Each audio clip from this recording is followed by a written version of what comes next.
In just under a minute, we're going to be joining the gang live for a very special live episode of Live and Spooky. But before we do, there's just time to look at tomorrow's highlights here on Channel 1. At 10 a.m, we continue our series on household budgeting, The Lady Balances, where Valerie Sellery's got her hands full with a difficult ledger. Mid-afternoon, viewers can join Adrian Atkinson Blimey on a tour of another of the country's great buildings in Adrian's Architects. And let's not forget our late evening film tomorrow night, Schrodinger's Cravat, a tale of the forbidden love between a mathematician and a costumier set in the early 1800s. Not one to miss. That's just some of tomorrow's treats here on Channel 1. But now, without further ado, it's time to turn out the lights and keep your wits about you as we pass the airwaves over to the paranormal. Are you receiving me, Wayne? Can you hear that?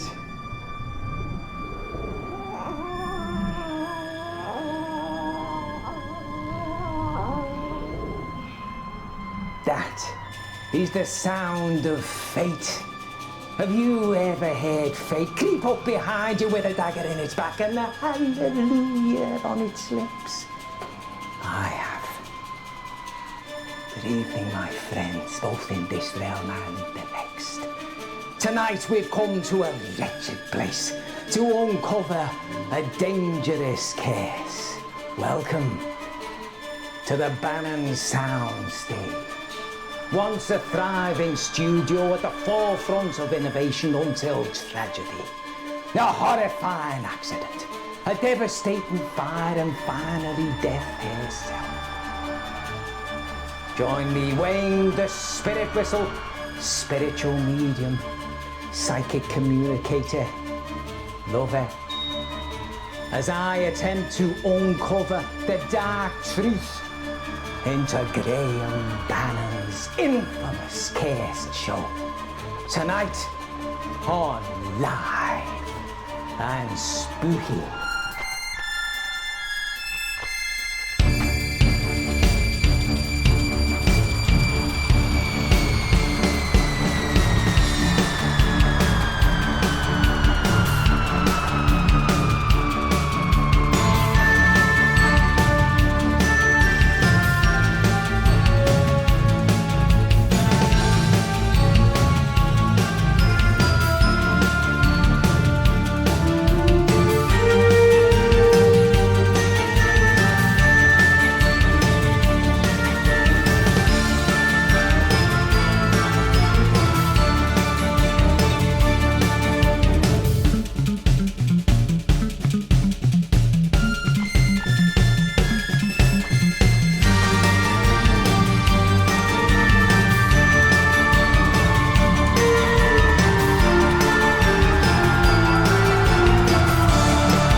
Episode features a very special guest, journalist, broadcaster and all-round truth seeker, Patrick Bannon.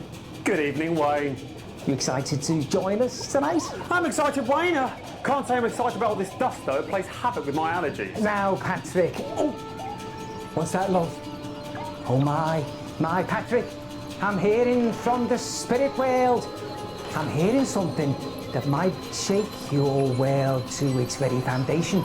Is it true that you are, in fact, the one and only son of Graham Bannon?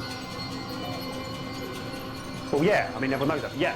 The EMF reading is off the charts! And, of course, we're joined, as usual, by our paranormal investigator and supernatural scientist, Dr. Ahmed. Excuse me, Dr. Ahmed. What is an EMF? Oh, forgive me, Mr. Bannon, I'm so sorry. Sometimes I forget that not everyone is as well versed in the terminology as myself and Mr. de Spiritwhistle here. So, EMF stands for electric magnetic field. Essentially, it is a measurable energy signature given off by all forms of spectral phenomena. And that thing being off the charts, is that a good thing or is that a bad thing for us? Well, I mean, higher tends to mean that there is either a stronger presence or even multiple presences. And of course, seeing that we're in the business of hunting ghosts, I'd say yes, it's definitely a good thing, Patrick. Words to trust there, Mr. Bannon. Our doctor here is the foremost expert in metaphysical science. What do you have for us this evening, pet? Well, I've actually stumbled onto something of a breakthrough here, Wayne. I've managed to actually expand the light spectrum visible to the human eye by refracting it through a specially vibrated flat prism. This cutting-edge technology actually allows us to see into the spirit world. I call this process branching octahedral oscillating optoelectronics. Boom! Ah! What was that for?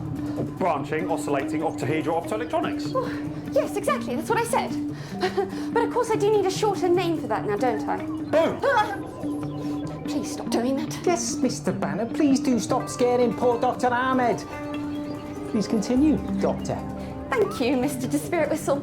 So, tonight, we will be utilising my standard surveillance kit, which of course includes night vision capabilities, should we come into any problematic darkness, let's say.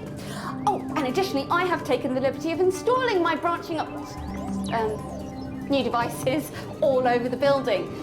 Tonight, we might actually be able to broadcast the image of a ghost for the very first time.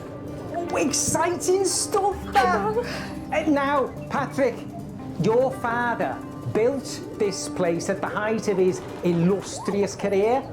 That's right. The year was 1956. Hot off his success in music hall venues and comedy clubs around the country, Graham Bannon suddenly produces a TV script. A script that blows the mind of studio execs and leaves them scrapping over who will get to make it. It was called Dying is Another Man's Job and starred Graham as a daring do-gooder, Percival Peril. It was set to be a tour de force for your father, launching him to superstardom. Ah, but it was to be the start of something much more sinister. 3 disasters struck, each more calamitous than the last. And shortly after the tragic events that haunted this very building, Graham Bannon suddenly disappeared from the limelight, never to be seen in public again. It broke him. This place, the curse. My father had it all. Charm, talent, the weaselish good looks of a meerkat or some sort of stoat animal. But fate came in and cruelly stole it all away. Built in '57, the Bannon Soundstage was to be the home of a brand new televisual sensation of a scale never seen on our screens before. Oh, that damned woman. Ah, the spirit. Doomed to roam the wings and the halls forevermore. An unfortunate accident, a raging inferno, and tragic loss of life. Left these walls cursed forever. Of course, production was shut down following Marie Murphy's mysterious passing. And since then, there have been misguided attempts to make use of this very building. None survived. What? Succeeded. None succeeded. Sorry, succeeded. We'll investigate those tales as we delve deep into the ruins of this once flourishing enterprise. Wait! Who's there? A spirit? A spirit beckons. We can test out the branching octahedral oscillating optoelectronics. Boom! So, you see them as well? Yes, no, I think, yes. She wants to give us a sign. No, I know it. Shh, everyone, shh. Any moment now. Hey, speak to me, love.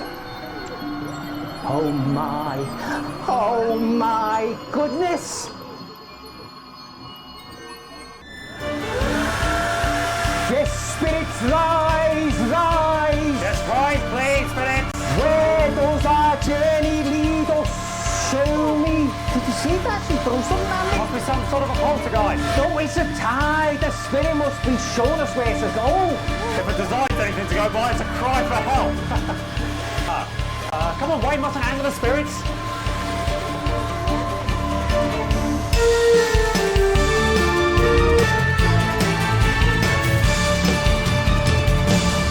The costume room was the place where Paul Brent Backflip's failed harness costume was created. It was the home to the late costume designer Marie Murphy, one of the suspects in this insidious mystery. And, most terrifying of all, it contains dangerous amounts of noxious fabric.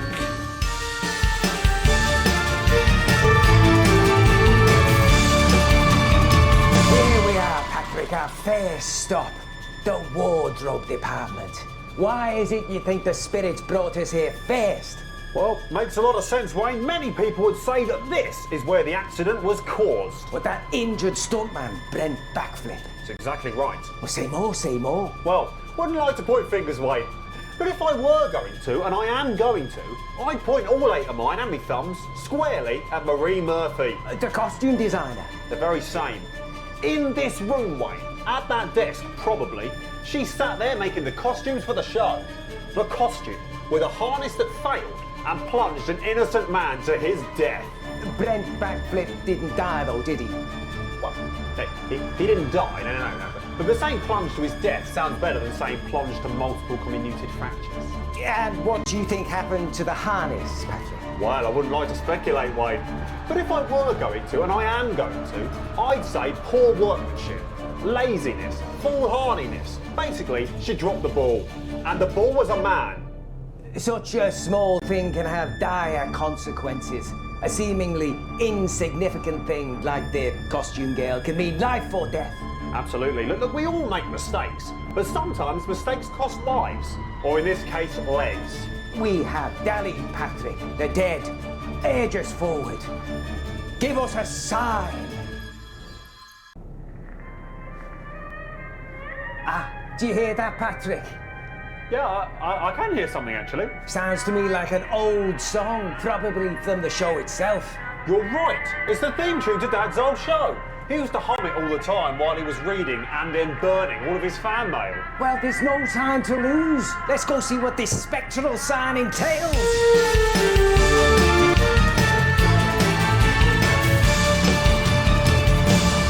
The prop store was the lair of Cedric Sloan, master prop maker on Bannon's failed production.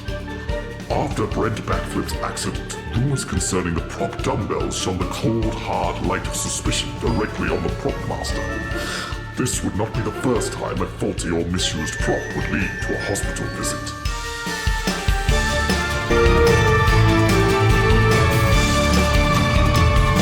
The prop store. Vital to every production, and this one was no exception. Please do come in, Mr. Bannon. Does the name Cedric Sloan mean anything to you? Not really, should it? Well, perhaps. From what we could dig up, he was the prop master during the making of Dying is Another Man's Job.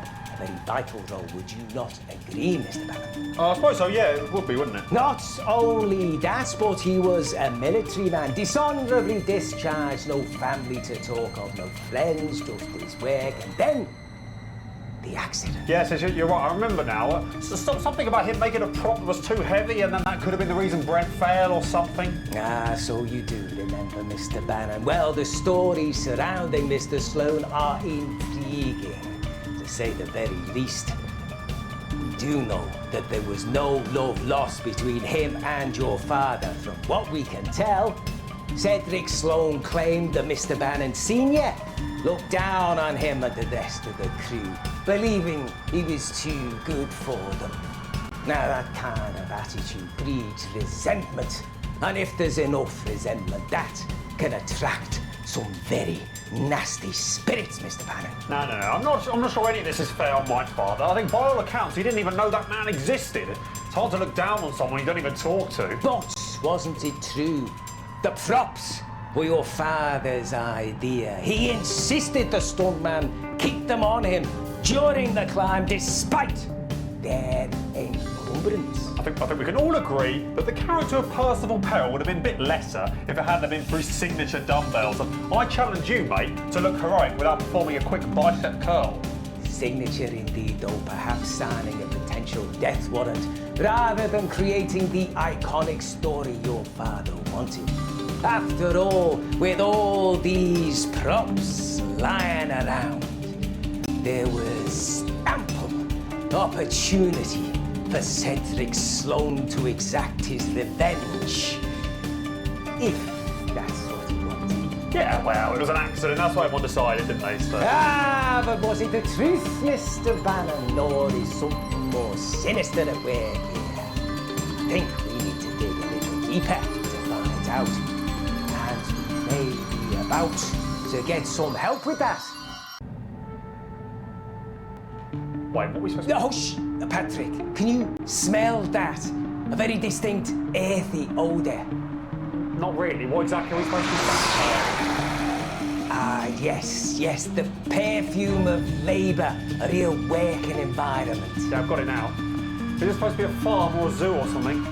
No, a world of marvels to be sure, Mr. Bannon, but not animals, no. Something, a place of work where people would gather to work together. The workshop. Of course, Mr. Bannon, this way. Our next clue must be there.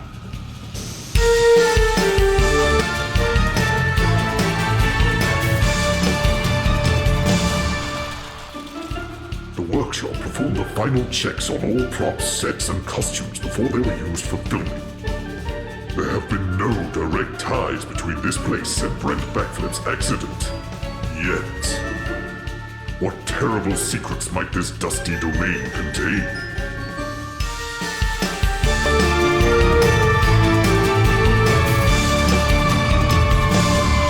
Of course. We were always going to end up here at the workshop. Our arrival is inexorable, inevitable. Inconsequential? Yeah. No, Mr. Bannon, quite the opposite. The moment we got here, I sensed that there was something important to uncover. The very walls themselves are crying out for us to listen. And I wonder, what do you know of this place's construction? Well, I feel like it's pretty much public knowledge at this point, but my father, the illustrious Graham Bannon, set out to design the ultimate television production palace. And my father's career was at its heights. The only way he could go was up, and everyone knew it. Indeed. So it's fair to say the fabric of this building is a testament to your father's legacy. Which is why we have to ask, how could such a sad and terrible accident happen on his watch? Come on, I mean, it wasn't his fault, was it? He wasn't a bloody stuntman that fell. He wasn't a costume person who messed up the harness. And he certainly didn't make those stupid prop dumbbells. No. My father was too busy running things, yes. Directing, producing, writing, you know, the important stuff. I wonder, Mr. Bannon, if there isn't something to be said for each of those stories. Take the stuntman, for example. He was a professional, was he not? Wait, he was supposed to be, but my father said he was in fact a drunk and an incompetent. Well, I wonder, Mr. Bannon, which version is true? Both? Or maybe neither? The woman in charge of wardrobe and set design came under a large amount of scrutiny. Brent's harness broke, after all, and she made his costume. Some say she wanted to sabotage Graham's new show. That seems pretty bloody likely, to be honest, if you ask me. My dad said she was at fault for everything that went wrong with the show. She was incapable of doing anything he asked. Well, of course, given who he was, Graham Bannon would have known better than most. But I wonder, could something else have contributed? The final factor was the iconic prop from the film Percival Perril's dumbbells, incorrectly made so heavy that they put too much strain on both the man and the system keeping him aloft. Which would point the finger at Mr. Sloan, prop master for the production. You know, it would seem to me that my father had to battle through an army of incompetence. I mean, it's a wonder anything ever got made at all. Perhaps, Mr. Bannon, perhaps. Mr. Sloan certainly could have been the cause, but maybe, just maybe, it was something fouler still. So which one was it then? Well, I'm afraid we are, unfortunately, a victim of my own natural talent. I'm incredibly sensitive to communications from the other side, as we all know, and here in this workshop, all three of these stories come together meaning the spirits are trying to tell me multiple things at once. It's as if their messages to me are too loud, like they're shouting over one another. I can't quite pick out any individual voice. You may be unable to solve this part of your father's tale of woe tonight. Right, Tyler. So what you're saying is that you're so psychic you can't be psychic. Yes, exactly. But don't worry, Mr. Bannon. There are plenty of other places we can go where I'm sure the spirits will be clearer in their messages.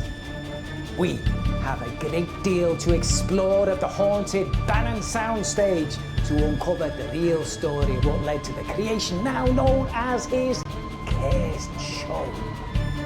But before then, we've uncovered some previously lost footage, a documentary capturing the filming of Dying is Another Man's Job. Yes, it was originally damaged in the fire, so never made its way. Indeed, Mr. Bannon, indeed, but believe me, it is most enlightening. Let's roll that. I'm your host, Harold Repartee, and this is the nation's Nightfall Report. Tonight we bring you a special program where we take a closer look behind the scenes of a forthcoming television sensation. Masterminded by Graham Bannon, seen here. The project is, as yet untitled, promises to revolutionize entertainment. Bannon has just completed construction on this state-of-the-art studio and production facility.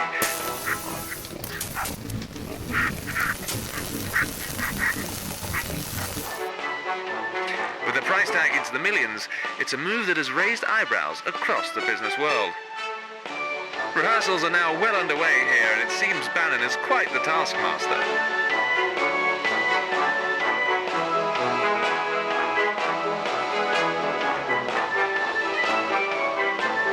However, there have been suggestions that things are not as they seem.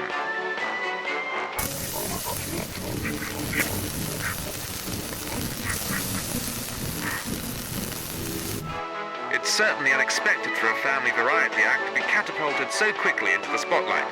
But if the executive's queuing around the block or anything to go by, these new scripts of his must be really something special.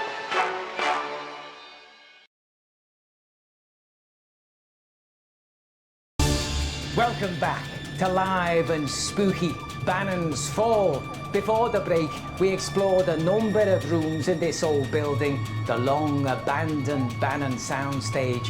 And while the spirit world is ever present, it can only be felt in certain places and at certain times. So what exactly caused the accident then, Wayne?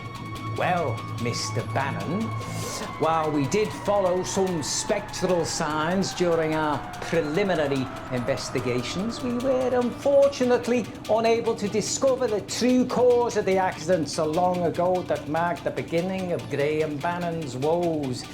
And normally, the spirit world uses a couple of signs to point us in the right direction before finally revealing their message for us. Oh, yes, we call this the trilinear rule of indication, communication and conveyance. Indeed, and it's rare that this trick lets us down, but it has been known to happen on rare occasions. I am confident, however, that we'll be able to uncover the truth of the fire, the next unlucky event in the production's history. Yes, it was never actually proven at the time, but blame was unofficially placed on Marie Murphy, the costume girl, who sadly was found dead shortly after on these premises. Hopefully tonight we'll be able to find out exactly why. Planning on finding some clearer talking ghosts, are we, Wayne? Well, funny you should ask, Patrick, as you might be the one they're talking to. Thanks to Dr. Ahmed's incredible ingenuity, we now have the ability to cover the rest of the building, not one room at a time, but simultaneously. Oh, yes, exactly. These cameras are somewhat limited, but serviceable, I think, for the purposes we need. So, you can turn them on and off here. There's a built-in light service over here, should you find the need for it. And should you run into any darker environments? Excellent, Doctor. Thank you. No, I'm hearing something. Yes, the great beyond is asking for You, my pet, come over here. Yes, you're the one we need. I'm quite certain of it. What a pleasure it is to be joined by this lovely creature. At the moment I saw her, I just knew she'd be wanted here. By the spirit, of course. What's your name, darling? My name's Holly. Lovely. And what is it you do normally, Holly? I'm Patrick's Mr. Bannon's assistant. I'm his long-suffering, ever so understanding assistant. Though, to be honest, it's probably because nobody else wanted the job. Well, I have a feeling that you might even be integral to tonight's event. But don't worry, there is nothing to be nervous about. Look, Dr. Ahmed and I are professionals. We've been doing this for years, and we would never let anything happen to you. Right then, let's split up, explore the building, following our instincts and the signs that the ghosts leave for us, hoping to uncover some clues as to what really happened in that fire all those years ago. Right, and this is all safe, is it? I mean, I'm not massively keen on the idea of me and my staff having to wander around the building on our own, in the dark, with this poxy thing, climbing up ladders, running downstairs. Sounds to me like a health and safety nightmare. Patrick, calm down. I'm sure everything will be fine. And besides, nothing ventured, nothing gained. Am I right? Absolutely, Mr. Bannon. Don't worry, you're in safe hands with us. Well, all right, good. Excellent. Come now, friends. We have a haunted building to explore and some mysteries to uncover.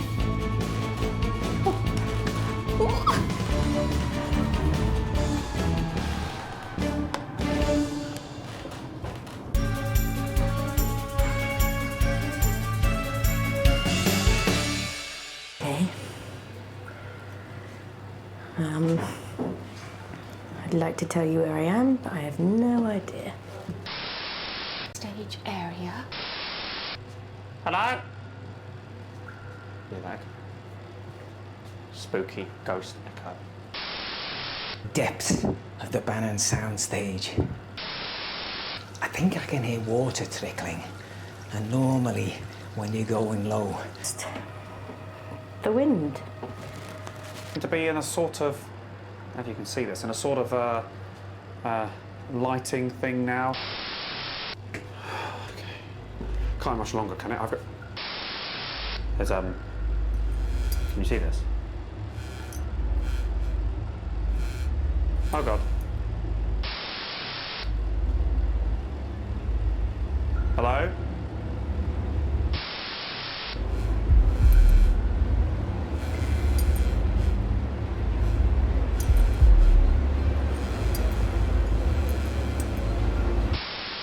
I mean, I've seen enough horror things to know. You don't go towards the light, do you? You definitely you don't go towards the light. That's probably not what they wanted to do anyway. So. Okay. Looks like maybe part of the set. Or the sound stage, whatever you want to call it. Round here, there's something very strong trying to communicate with me. Don't think I'm very good at this. Okay. We're down. Okay. What's that?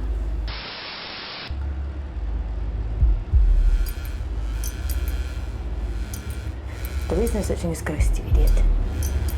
It was just... something.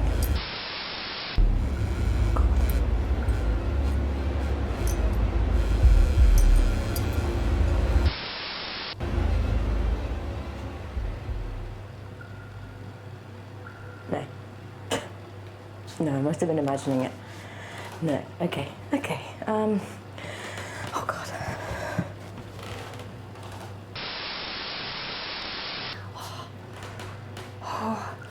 I wonder if any of this holds any spiritual energy as well. Normally the bigger part of the equipment tends to hold much bigger presence, which is why the EMF readers go off the charts at times. These were all used back in the day in the cursed show. Graham Bannon, Marie Murphy. Wait. I think I see some lights. I don't know if you're getting this, but those lights could be some kind of spiritual energy, but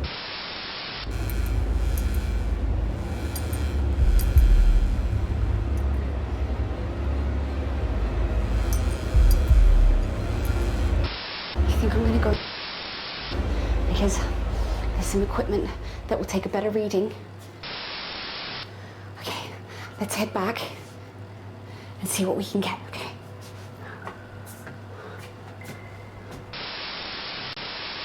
I'll sort of track back the way I came and see if we can.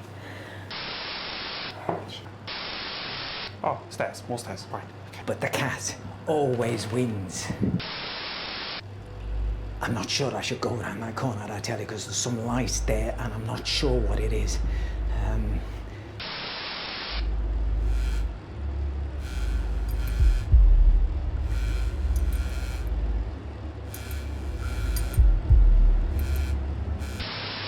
There shouldn't be any light down there, it's just me with the camera. And there it is. It's probably a spirit speaking to us. I tell you what, it is very exciting, but I'm a little bit nervous. Because of the shape of the light, I think I'm going to go towards it. It looks like a warm, welcoming light.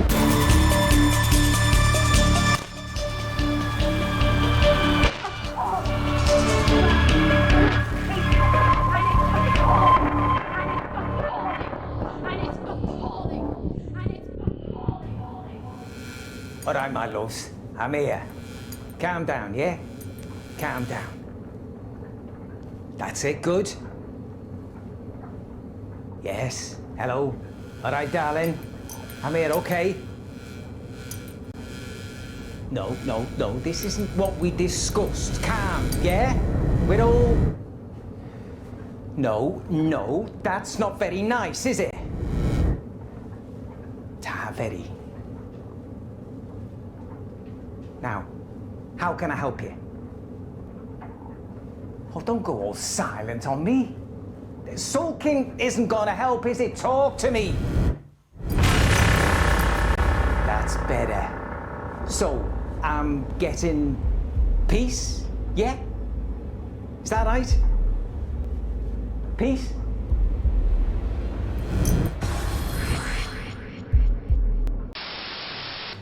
Right, I seem to be in a room with lots of costumes and stuff.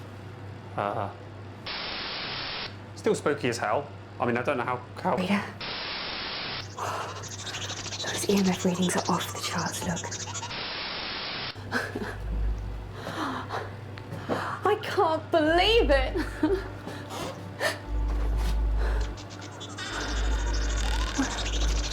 Oh, these EMF readings are off the charts to that. Oh, I think there's a ghost. Some kind of spiritual energy through there. So, I think that door opened by itself. But it seems like there's a lot of spiritual energy here, so I think I'm gonna go.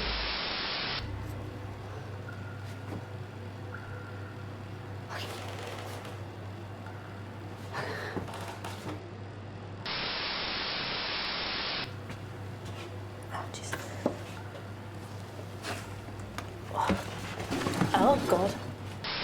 What's this? Creepy mallet? Probably... Okay, that is not the way out. Where the fuck am I going? Am I going?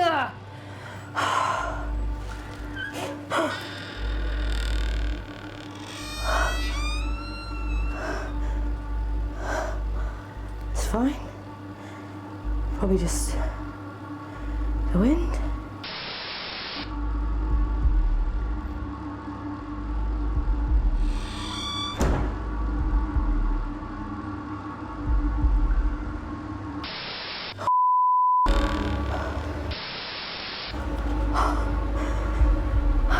Jesus, you just saw that as well, right? Oh, fuck. Nope. I did not sign up for this. I'm gonna find a different way. Right, well, that's mental. I don't know if you can see the prong. Terrifying.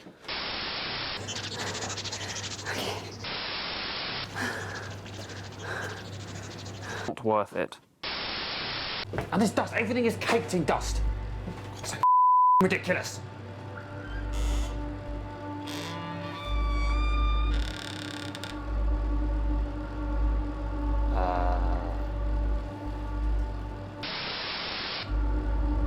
Shall I go in there?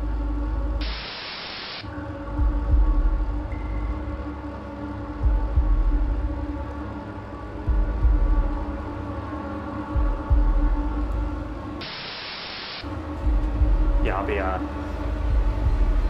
be brave.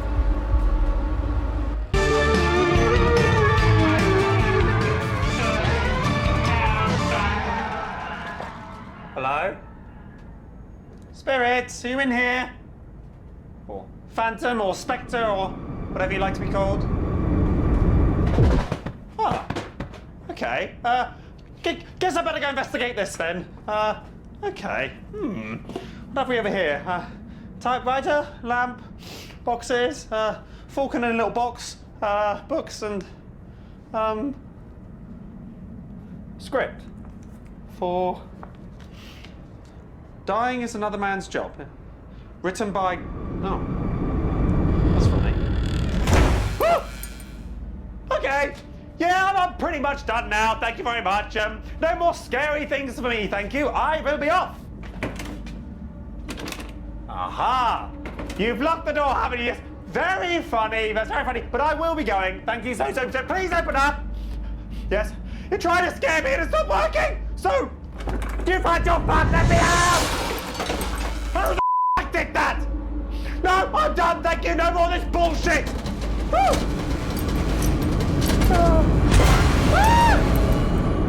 That was close.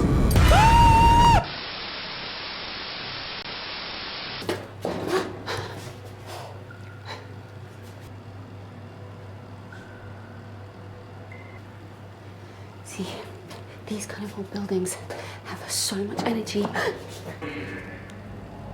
Patrick?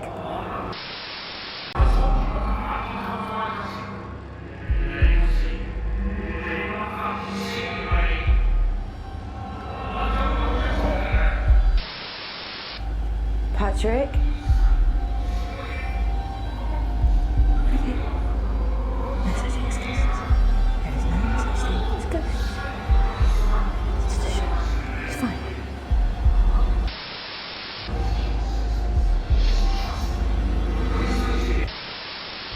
Patrick, is that you? Patrick? Okay, I'm coming.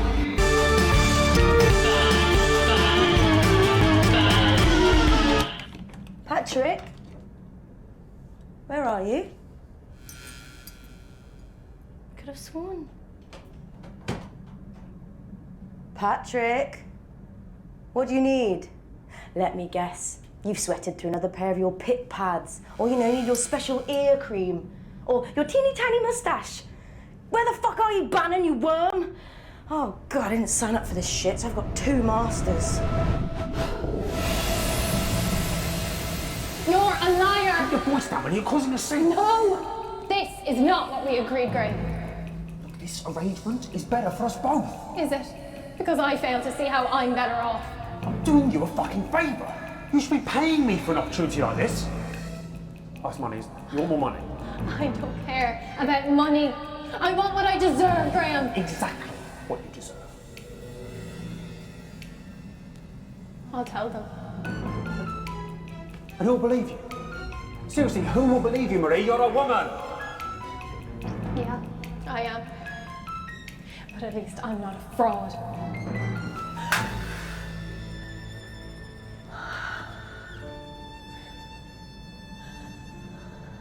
You won't last long, won't you, Marie? You drink.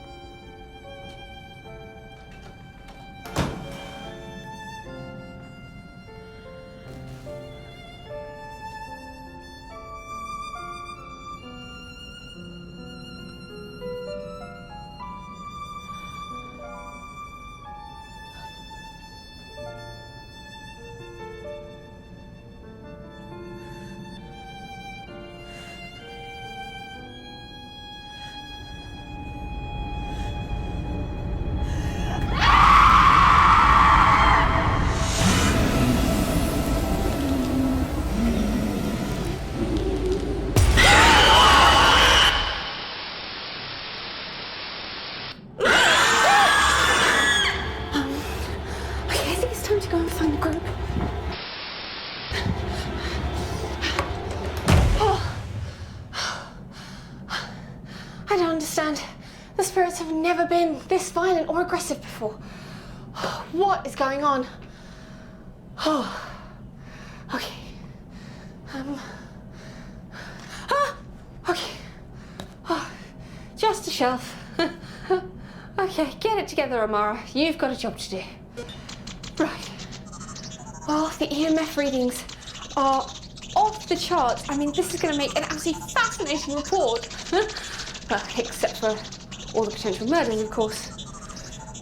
Right. Well, these old film reels, they're famously incredibly flammable. Any errant sparks could have easily set them off. I mean, look. But the scripts, however, I mean, that would have taken a lot more. And judging by these soot patterns, if I didn't know any better, I'd definitely say some kind of accelerant must have been used. But then that would suggest... No. Focus, Doctor, focus. It's been far too long to learn anything else new at this point. Okay. Yeah, so this was the projection room. I wonder... Oh, wow. I can't believe I'm seeing this. This must be where they intended to watch back the film reels after they had done the show. I mean, before the fire and the death of that poor woman. I can't believe it still works. But, whoa, oh, okay. Those EMF readings are going crazy over here, and what's this? Bannon? What on earth does that...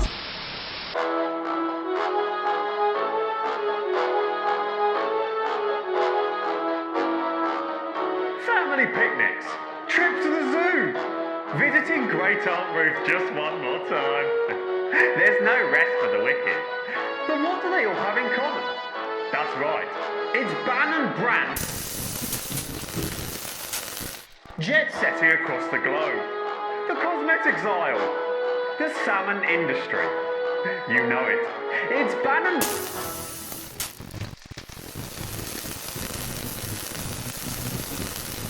Other brands have gotten away with poor quality products.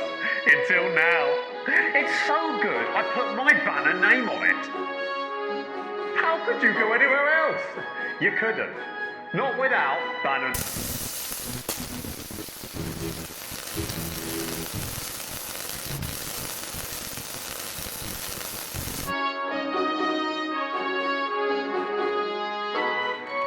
And that's a Bannon promise you can trust.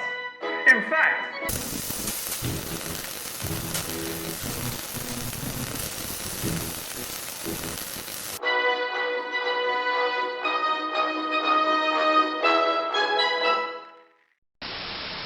Okay, I've barricaded the door.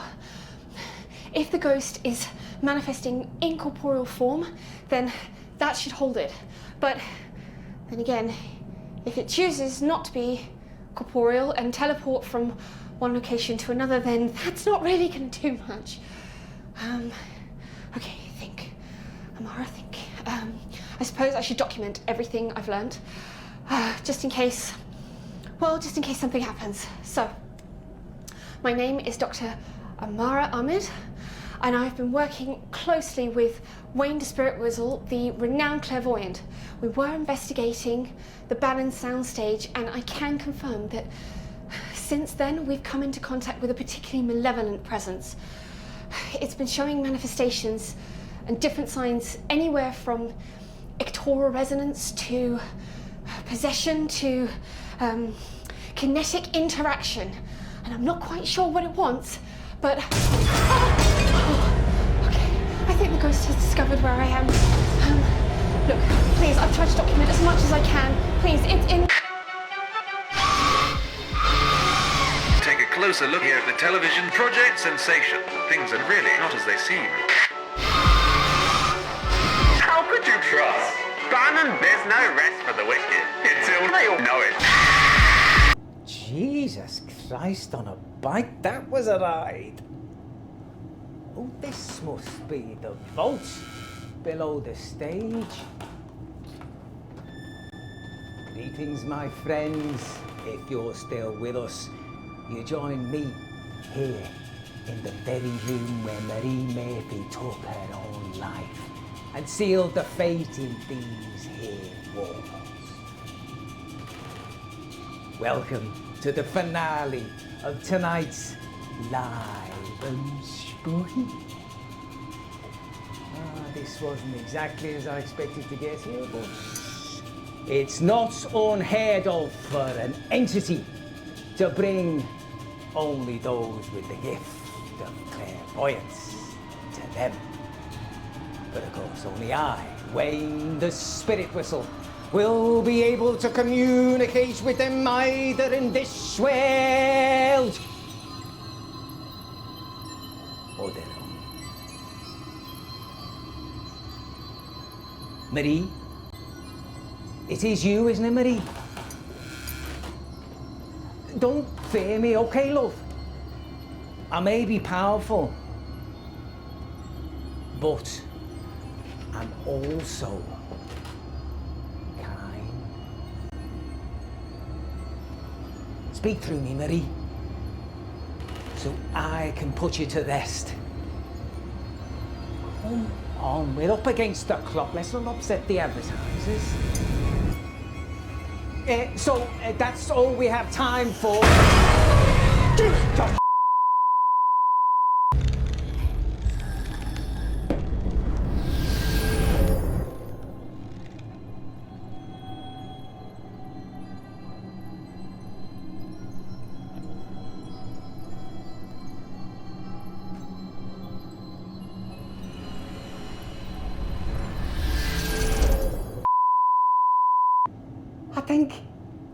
I think that was actually some there.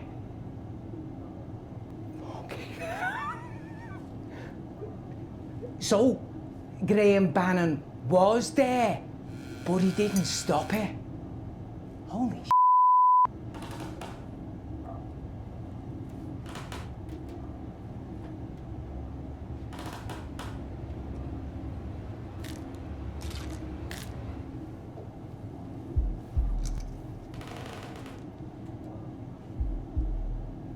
Oh my word, this is gold. You struck gold, Wayne. Oh, okay, Marie, I hear you, I understand you. Don't you worry, I'll make sure this film is put to good use. Extremely good use. So, I'll leave you to it then, okay, love? No harm done, just let me out and we'll fix it, yeah? No? No. No, please. No, I'm sorry. It was just a bit of a laugh. Just entertainment. I didn't mean any harm, honestly. I really didn't. Hey, look, take it. Take it. It's yours. I don't want it.